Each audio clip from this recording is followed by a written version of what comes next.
Con permiso, presidente. Buenos días a todos. Como se mencionó hace ratito, el mes de julio son los 25 años del SAT. Y durante estos 25 años la institución ha venido evolucionando y nuestro objetivo con esta cuarta transformación ha sido tener una institución con vocación humana y conciencia social. La siguiente, por favor.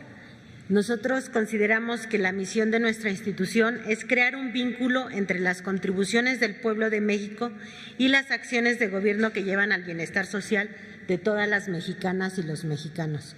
Desde el inicio de esta trayectoria definimos como objetivos principales aumentar la recaudación, bajar la evasión y la elusión fiscal y combatir la corrupción. Y eso es lo que nos ha guiado durante estos años. Es importante destacar qué nos hace diferente a nosotros este SAT de otras administraciones. Quisimos señalar puntualmente en qué consideramos que somos diferentes. Bueno, esta institución parte que la principal virtud de un servidor público debe ser la honestidad. Y en eso nos hemos orientado para fortalecer con esa mística a todos los recursos humanos del SAT. Hemos centrado mucho en erradicar los privilegios del pasado y establecer piso parejo para todos los contribuyentes. Para ello hemos hecho análisis técnicos muy estrictos y una aplicación de la ley, sin discriminación y que todo mundo participe en ello.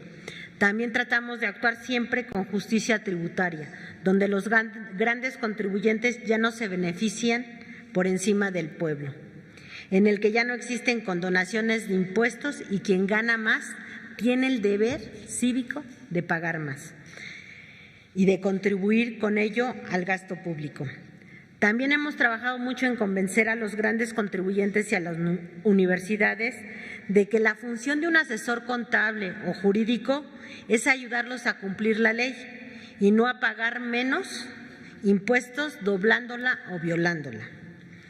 También hemos trabajado mucho en facilitar a los contribuyentes su regularización fiscal, incentivando sobre todo las autocorrecciones y las aplicaciones de los beneficios fiscales previstos en la normatividad. Y finalmente también hemos trabajado mucho en explotar y analizar la información de los sectores económicos y grupos corporativos, identificando patrones de elusión y defraudación fiscal, así como las factureras. Eso es lo que nos hemos centrado muchísimo. Y sobre estos ejes, la siguiente, hemos trabajado principalmente en los grandes contribuyentes. Es importante señalar que durante estos 3 primeros años, poco más de 3 años, se ha recaudado el 86% en la fiscalización de grandes contribuyentes comparado con todos los 6 años de la administración anterior. ¿Qué se ha hecho? Se ha trabajado en actos nuevos, se ha fortalecido mucho los que están en proceso, se han hecho auditorías de las devoluciones porque hacían mucha trampa cuando pedían las devoluciones y ahora se da puntual seguimiento desde la auditoría, los juicios, las liquidaciones y el cobro. La siguiente, por favor. En cuanto a la evasión y la elusión fiscal, esta estrategia es más compleja en el sentido que requiere mucho más información. Son muchos contribuyentes y ahí nos hemos dedicado mucho a fortalecer todo el análisis de datos, la estadística, la información, para identificar patrones sobre la evasión y la elusión fiscal y poder establecer algunas líneas preventivas, correctivas y punitivas. Esto principalmente está muy orientado a todo lo que son los sistemas. En el SAT hay poco más de 750 aplicativos. Se ha aumentado también la automatización de los procesos, se han perfeccionado y mejorado las plataformas tecnológicas. Es importante decir que cada día tenemos menos dependencia de servicios de terceros. Hemos trabajado mucho en la soberanía digital porque mucha de la información del SAT estaba prestada por terceros. Además de que hemos obtenido mayor soberanía digital y hemos mejorado toda esta infraestructura, esto nos ha llevado a ahorros de más de 2,000 millones de pesos, mismos que se han utilizado para fortalecer también las tecnologías, mejorándolas. También esto nos ha permitido identificar también algunas estrategias de evasión y de elusión fiscal que nos han llevado a mejorar también las normas fiscales e ir tapando huecos. La siguiente, por favor. La otra es que nosotros estamos como institución, creemos que no existe y no toleramos la impunidad de ningún acto de corrupción. Y siempre nos vamos tanto sobre el corruptor como el corrompido. Para un acto de corrupción son dos partes y nos vamos sobre las dos partes. Hemos trabajado en que todas las identificaciones de irregularidades y malos comportamientos se denuncien de manera inmediata. Tenemos denuncias tanto a la Fiscalía General de la República de delitos presuntos penales, así como faltas administrativas, presumiblemente ante la función pública. De enero de 2020 a junio de 2022 se han presentado, en caso de presuntos delitos penales, 2.669 denuncias contra servidores públicos, personas físicas y personas físicas relacionadas con personas morales. De estas 2.669, 599 son por contrabando, 105 es por un acceso irregular a los sistemas y el otro son otro tipo de presuntos delitos. Vinculados a proceso han sido 469 personas, del total hemos tenido 15 resoluciones y el castigo más alto que hemos tenido son 6 años de prisión por manejo irregular en los sistemas de información. En cuanto a servidores que presuntamente tienen faltas administrativas, hemos presentado 229 denuncias que involucran a 335 servidores públicos en 2021 y 97 denuncias en 2022, en lo que va de 2022, que son 150 servidores públicos.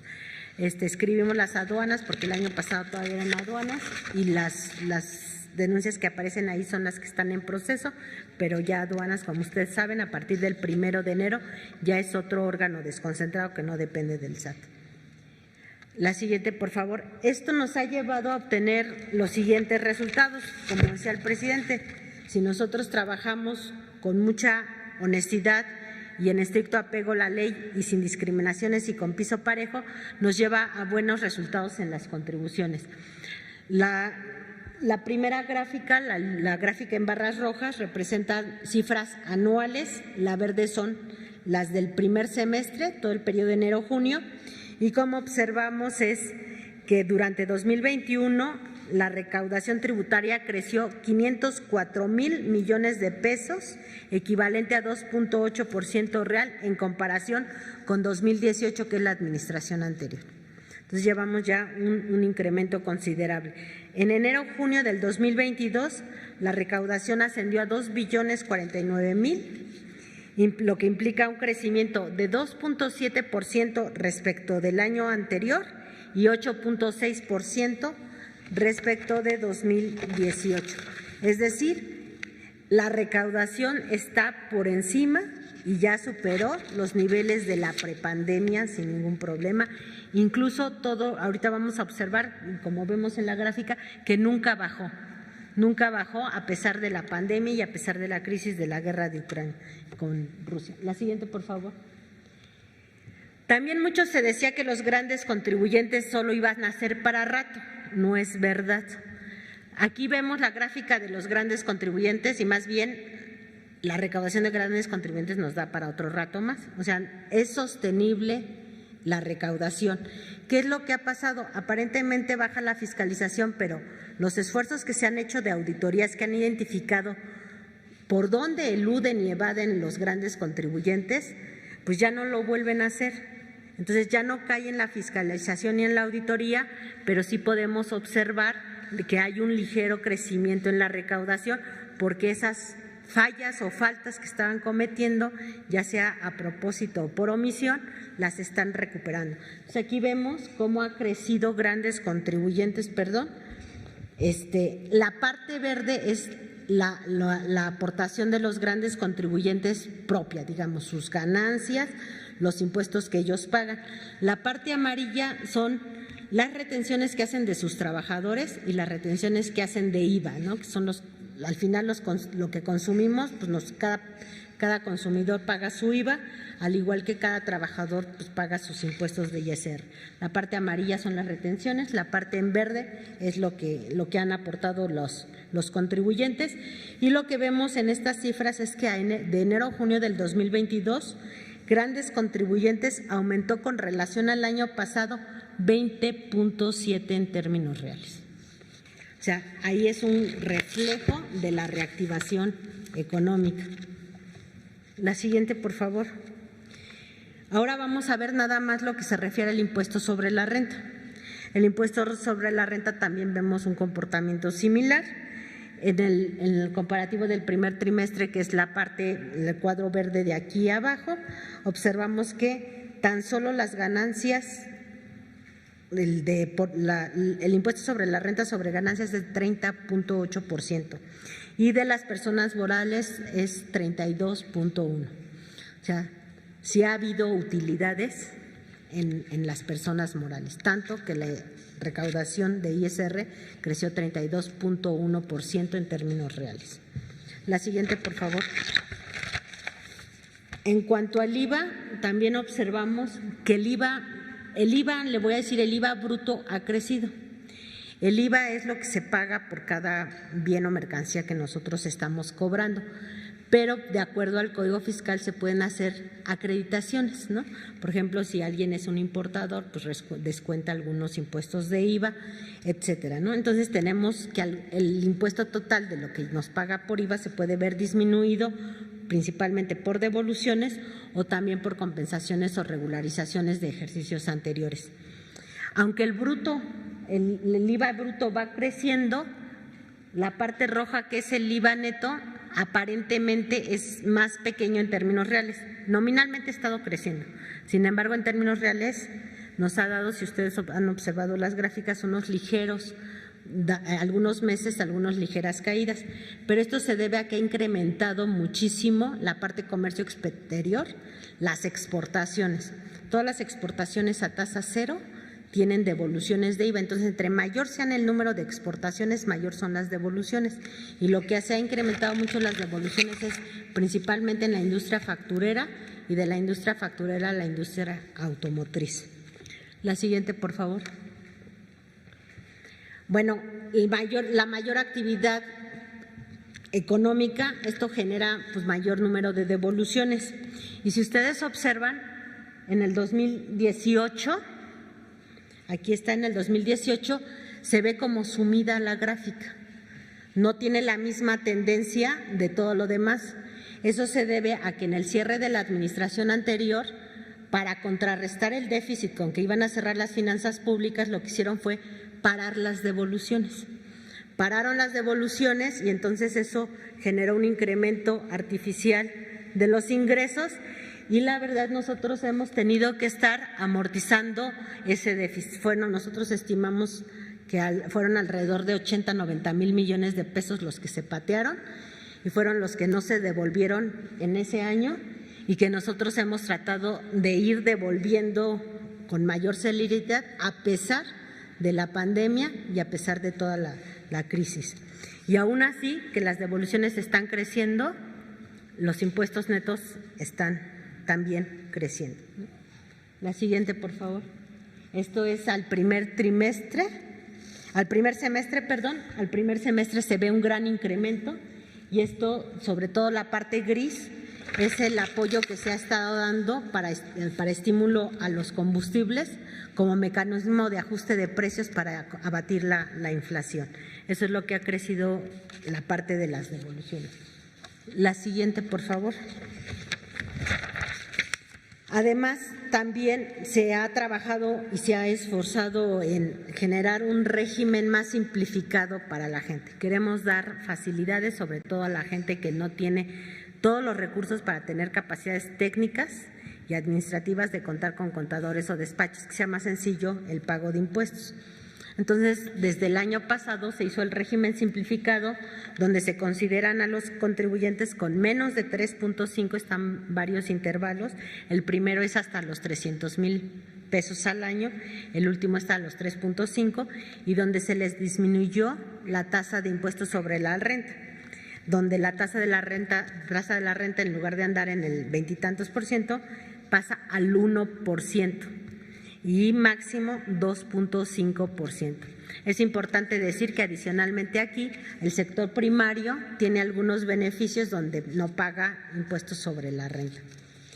Y en el caso de las personas morales, lo que se hizo fue aumentar la deducción de las inversiones también para motivar la reactivación.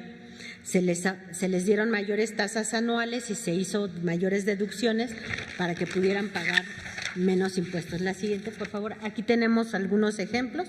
Por ejemplo, si una persona moral invertía en mobiliario y equipo de oficina, podría nada más deducir el 10% durante 10 años. Y a la propuesta nueva, lo que como quedó la modificación de leyes, ahora puede disminuir el 25% en 4 años. Entonces, deduce más rápido, esto le da liquidez y también puede reactivarse y mejorar su negocio. Y hay varios ejemplos, son muchísimos. La siguiente, por favor. También observamos que empezó esta administración. El presidente firmó varios decretos para dar estímulos en las regiones fronterizas, empezando por la norte, y luego el siguiente año continuó con la sur y la franja de Chetumal. Aquí vemos cómo se han incrementado los estímulos fiscales en estas zonas. En el 2019 era de 68,000 y ahora en 2021 cerró en 95,000. Ese incremento también en los estímulos está siendo completamente absorbido por el incremento de la recaudación. La siguiente, por favor. Esta gráfica muestra los estímulos de combustibles, ¿no? Decíamos hace rato que los estímulos a los JEPs se utilizan como una medida de ajuste de precios contra la inflación, porque la inflación es el impuesto más caro para la población que tiene menos recursos. Entonces, si nosotros observamos primero el IEPS que se pagaba el año pasado, que pagan de manera normal para compensar y que no haya tanta variación en el precio, ese estímulo fiscal en el 2022 alcanzó un apoyo de 114,771 millones de pesos. Y el complementario que entró a finales de marzo a la fecha ya va 44,000 millones de pesos. Este incremento, pues nosotros esperamos que el siguiente mes sea mucho más alto. El total de los apoyos para combatir la inflación es de 159,000 millones de pesos. Es decir, los esfuerzos de este gobierno para evitar que la gente tenga una inflación en su canasta básica es de 160,000 millones de pesos. ¿Cómo se ven estas acciones que ha emitido el SAT con base en estos principios de esta nueva transformación? Aquí vemos un apartado del impacto en las finanzas públicas y en la parte económica. Muchas de ellas pues, ya eran metas, compromisos, que fueron compromisos de campaña del presidente y que se están cumpliendo cabalmente. El primerito es, no hay aumento en los impuestos ni impuestos nuevos, no se incrementa la deuda. Esto también, como se mantuvo los ingresos, se mantuvo el grado de inversión a pesar de todas las crisis. También el haber garantizado el cumplimiento de las metas de ingreso nos permitió mantener el presupuesto en los programas y proyectos prioritarios sin ajustes. Las medidas que se están metiendo están permitiendo abatir el incremento de la inflación, que sin duda la inflación se le reconoce internacionalmente con el impuesto más caro para la gente con menores recursos. Y esto va aunado también a que ya estamos saliendo de este periodo y este año ya empezó la recuperación económica y aparte México ha tenido un reconocimiento internacional. La siguiente, por favor. Aquí observamos algunas gráficas que también el presidente ha mostrado en diferentes ocasiones, que es cómo se comporta el consumo. La gráfica de arriba son las tiendas departamentales y las tiendas de abajo son las de autoservicio. ¿Por qué son indicativas y un buen indicador estas gráficas? Porque cuando hubo la crisis sanitaria y bajó toda la actividad económica, el gobierno mantuvo todos sus programas prioritarios. Esto que permitió, pues los apoyos a los jóvenes, los apoyos a los adultos mayores, etcétera, permitió que un gran porcentaje de la población mantuviera su nivel de ingresos para su subsistencia. Y aquí lo vemos ligeramente en las gráficas, el comportamiento, el observado es la línea roja, vemos una línea negra punteada que está ligeramente una tendencia hacia arriba. ¿Eso qué quiere decir? Independientemente de la crisis, tanto sanitaria como la de Ucrania y Rusia, siempre se mantuvo lineal y constante de un consumo sostenido en todas las tiendas de autoservicio y en todas las tiendas departamentales. Lo que garantiza es que la mayoría de la gente tuvo recursos para sobrevivir gracias a todos los programas que hubo, los programas sociales. La siguiente, por favor. Aquí vemos un corte a mayo de cómo es el impacto económico al apoyar con estímulos a los combustibles para combatir la inflación. En el primer cuadro vemos cómo es la inflación de México y Estados Unidos. México es la barra verde, Estados Unidos es la barra roja. A mayo en 2022, México está en una inflación de 7.65, mientras que Estados Unidos está en 8.58. Tenemos un punto menos de inflación. Si nada más nos referimos a la parte de los productos o las mercancías energéticas, es mucho más notorio el control de la inflación. México está en 6.4%, Estados Unidos en 34.6% y la OCDE en 47.7%. Entonces ahí se ve el esfuerzo que hemos hecho como gobierno para poder mantener abajo los precios. La siguiente, por favor. Esta está muy larga, nada más se las voy a platicar. Parte de las defraudaciones fiscales proviene de empresas transnacionales, porque son las operaciones internacionales o las reestructuraciones corporativas donde se prestan más para mayores defraudaciones. Aquí en el área de internacionales se está trabajando, de hecho a estas alturas ya se tienen reuniones semanales con nuestro homólogo en Estados Unidos, en el área de grandes contribuyentes, para evitar, por un lado, lo que se llama la doble tributación. Eso le da certeza jurídica a un contribuyente que no paga doble en México y en Estados Unidos, pero también nos ayuda a no tener doble evasión. Juega para los dos lados, ¿no? Porque tenemos maquiladoras gigantes que por 7 años, 8 años no han pagado ni en México ni en Estados Unidos. Entonces se ha hecho un gran trabajo, ya se tienen reuniones semanales y se establecen medidas normativas conjuntas para evitar esta doble tributación o doble no evasión fiscal.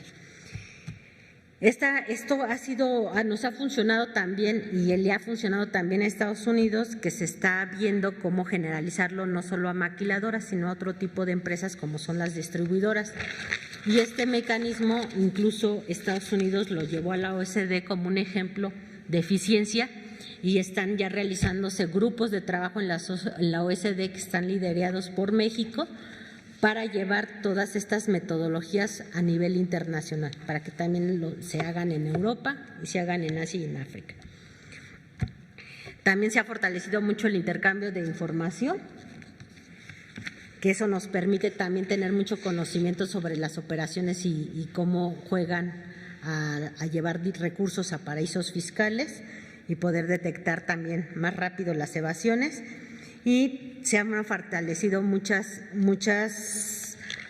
grupos de trabajo con autoridades de diferentes países y México está participando en muchos casos como capacitador en estos temas internacionales, dado los resultados que hemos obtenido.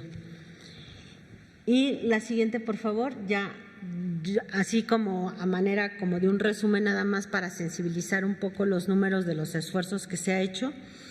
Nosotros consideramos, dados los resultados, que la transformación de un nuevo SAT, caracterizada por el valor de la honestidad, las capacidades técnicas, el estricto apego a la ley y el piso parejo, ha demostrado que puede incrementarse la recaudación de manera sostenida y equivalente a una reforma fiscal sin aumentar las contribuciones. Aquí vemos un cuadro muy sencillo que nos puede dar un orden de magnitud donde vemos en la línea verde cómo son los ingresos tributarios en 2018, que es el último año de la administración anterior, el año anterior y el presente, ¿no? Que la diferencia es la reactivación económica. Si nosotros observamos las diferencias nominales del 2022 del primer semestre con el primer semestre de 2028, hay una diferencia de 491,000 millones de pesos. Y contra el 2022, 193,000 millones de pesos. Pero esta recaudación, decíamos, no solo ha sostenido un ritmo creciente, sino también ha absorbido el incremento en las deducciones. ¿Cuáles deducciones? Pues el aumento de los estímulos fronterizos que han ido creciendo, el estímulo de los combustibles y las devoluciones en sí. Entonces, si nosotros vemos todo lo que hemos absorbido de que devolvemos de adicional de contribuciones, más lo que ha crecido, la brecha contra 2018 es de 943,000 millones de pesos, casi 1 billón de pesos. Y con respecto a el año pasado son 443,000 millones de pesos.